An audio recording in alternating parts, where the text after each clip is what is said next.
gece şehre yürümek, ıslanmak istiyorum ben. Yağmur yağıyor bu gece şehre, yürümek, ıslanmak istiyorum ben.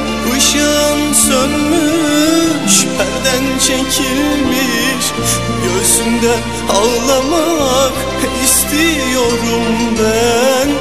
Işığın sönmüş, perden çekilmiş, göğsümde ağlamak istiyorum